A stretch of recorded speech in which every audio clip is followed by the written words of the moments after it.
ఈ బిల్స్ అనేది మీ బాధ్యత. ఇది కంటిన్యూస్ రికరింగ్ సైకిల్ అని చెప్పి మీకు గుర్తు చేస్తా ఉన్నాం. అలాగే ఇక స్థానిక ఎంపీ గారు, యూనియన్ మినిస్టర్ గారు మొన్న వారు మాట్లాడుతూ ఉన్నారు.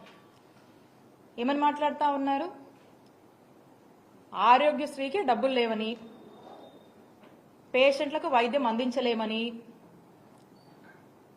నెట్వర్క్ హాస్పిటల్కి డబ్బులు ఇవ్వలేమని, అందరూ ఆయుష్మాన్ భారత్ కార్డులు తీసుకోవాలని చెప్పి వారు మాట్లాడుతూ ఉన్నారు.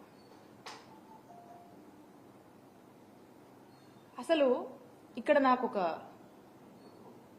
అనుమానం అనిపిస్తూ ఉంది.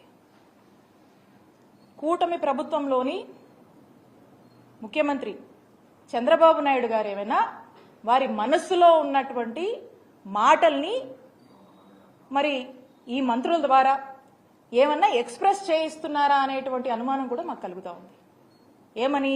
హెల్త్ వాళ్ళకంత ప్రయారిటీ కాదని, మరి ఆరోగ్యశ్రీని ఏమైనా వైండప్ చేస్తున్నారనేటువంటి ఒక అనుమానం కూడా మనకు కలుగుతూ ఉంది. ఆయుష్మాన్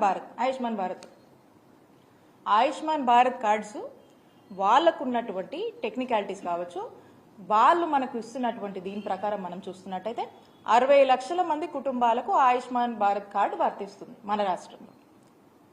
ఆరోగ్యశ్రీ మీరు చూసినట్టయితే ఆరోగ్యశ్రీలో 1,42,00,000 కుటుంబాలకు ఈరోజు ఆరోగ్యశ్రీ మన రాష్ట్రంలో వర్తిస్తుంది. అంటే 90% of the families in the state of ఆంధ్రప్రదేశ్కి ఆరోగ్యశ్రీ అనేది వర్తిస్తుంది.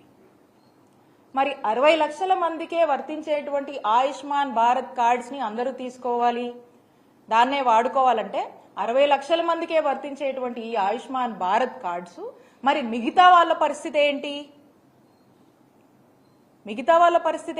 వాళ్ళకి ఏమైనా సమస్య వస్తే ఎక్కడికి పోవాలి? వాళ్ళకి ఏం వర్తించాలి అప్పుడు? అలాగే